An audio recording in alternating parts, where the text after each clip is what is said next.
नमस्कार। News radar में आप सभी का बहुत बहुत स्वागत है। और आज ही जो मुख्यमंत्री ने घोषणा की थी कि वो कांगड़ा डिस्ट्रिक्ट को टूरिज्म कैपिटल बनाएंगे हिमाचल की, और घोषणा कर दी थी, उस पे वार फुटिंग पे काम लगा था। और आज इतने प्रोटेस्ट होने के बावजूद और जो भी ये चीजें आई उसके बावजूद जो है वो आज गवर्नमेंट ने नोटिफिकेशन इशू कर दी लैंड एक्विजिशन को लेके, जिसमें उन्होंने बता दिया कि किस तहसील के कितने गांव आएंगे और कितने हेक्टेयर भूमि जो है वो गवर्नमेंट एक्विजिशन करने जा रही है। और उसमें आम आदमी को इस बारे में ज़्यादा जानकारी मिल पाए और ज़्यादा अच्छे से वो लोग समझ पाए, इसलिए हमारे साथ जुड़े हैं हिमाचल प्रदेश के वरिष्ठ रिटायर्ड आईएएस अधिकारी मिस्टर जेएम पठानिया, जो अक्सर सोशल वेलफेयर के काम में अपनी रिटायरमेंट लेने के बाद, जो इन्होंने खुद ली थी वॉलंटियर रिटायरमेंट, उसके बाद सोशल वेलफेयर के कामों में लगे रहते हैं। तो ये हमारे साथ जुड़े हैं कि जो आम व्यक्ति है, गरीब आदमी है, जो अनपढ़ है, जो इतनी कागजी कार्रवाई को नहीं समझ सकता, उसके पास किस तरह के अधिकार अब हैं और आगे उसको क्या करना चाहिए। सर, आपका बहुत बहुत स्वागत है न्यूज रडार के प्लेटफॉर्म पे। Thank you very much. Sir, आपसे ये सवाल रहेगा कि आम आदमी के पास अब नोटिफिकेशन आ गई है, तो दो तरह के लोग जो है वो मुख्य तौर से हमें देखने को आते हैं। एक वो लोग हैं जो उजड़ना नहीं चाहते गग्गल से, उनको बिल्कुल भी मन नहीं है कि वो उजड़े और काफी दिनों से प्रोटेस्ट भी कर रहे हैं। और दूसरा तबका वो है जिनका ये है कि ठीक है, अगर गवर्नमेंट ने ऐसा फैसला ले ही लिया है तो कम से कम हमें जो हमारी प्रॉपर्टीज का क्लेम है, जमीन है, दुकानों का जो भी क्लेम मिलना है, वो अच्छा क्लेम मिले, जिससे वो अपने आगे की जिंदगी अच्छे से गुजर बसर कर पाए। तो ऐसे लोगों के लिए अब आगे आप क्या राय देते हैं? क्या रास्ते हैं उन लोगों के पास, क्या उनकी राइट्स हैं?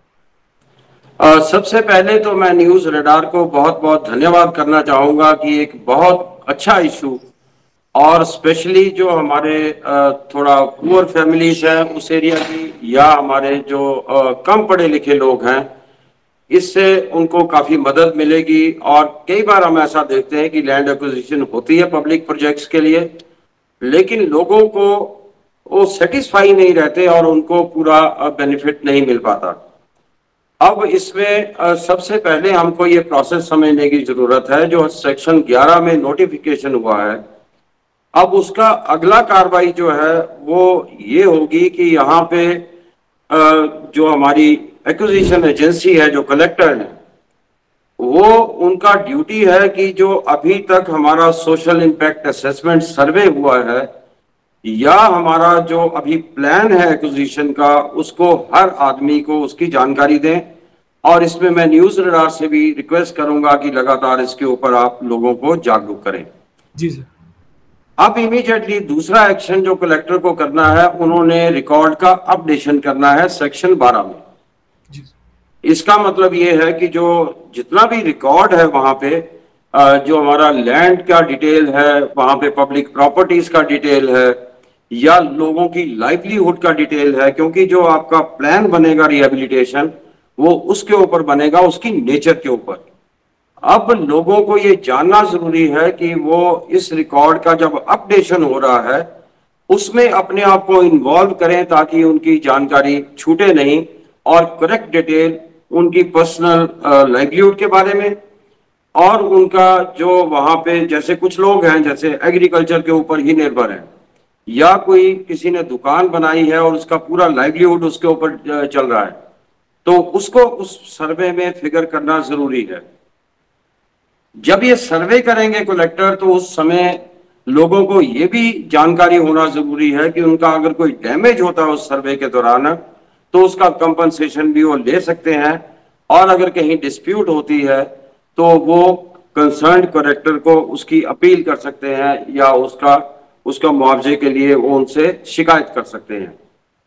अब इसमें मैं क्लैरिफाई ये करना चाहूंगा कि इसका नुकसान या डैमेज का मतलब ये है कि मान लो अभी कोई फसल लगी हुई है और उस टाइम पे सर्वे के लिए अगर उस फसल को डैमेज होता है, तो ये किसी भी किस्म का डैमेज हो सकता है, लेकिन हर आदमी को ये जानकारी होना जरूरी है कि सर्वे के दौरान अगर कोई उनका डैमेज होता है तो उनको क्लेम मिलेगा। इसके बाद हमारे को ये देखना जरूरी है कि 60 दिन का पीरियड दिया गया है इसका ऑब्जेक्शन करने के लिए।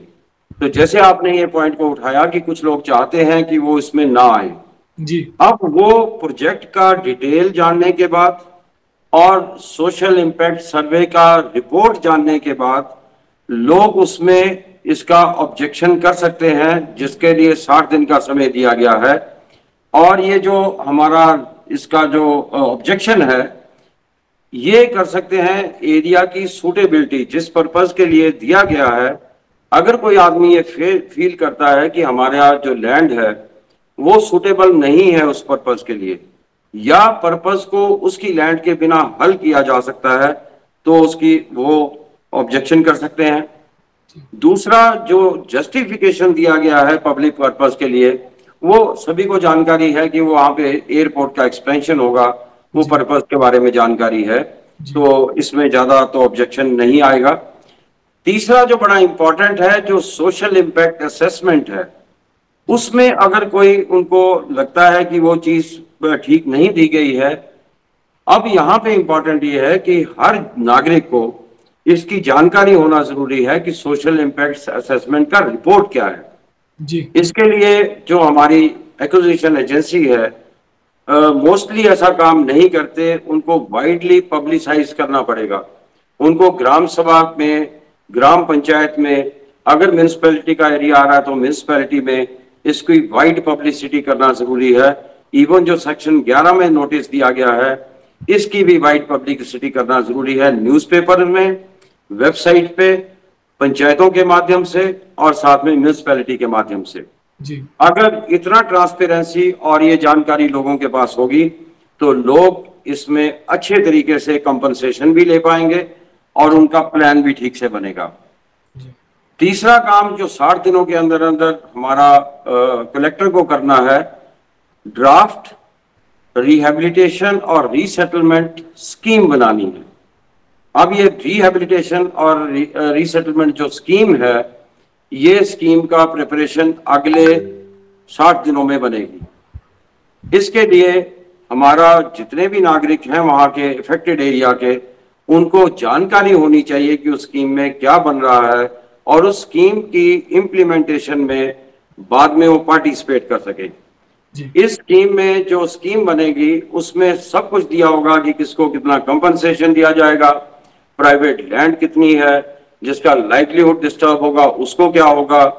तो ये सारा का सारा जो है इसमें हर नागरिक को, और आप जैसे जो प्लेटफॉर्म है न्यूज़ रडार या सोशल वर्कर हैं, उनकी ये रिस्पॉन्सिबिलिटी बनती है कि वो उन नागरिकों का ध्यान रखें जो गरीब हैं या जो थोड़ा कम पढ़े लिखे हैं और उनको सिस्टम्स का पता नहीं चलता।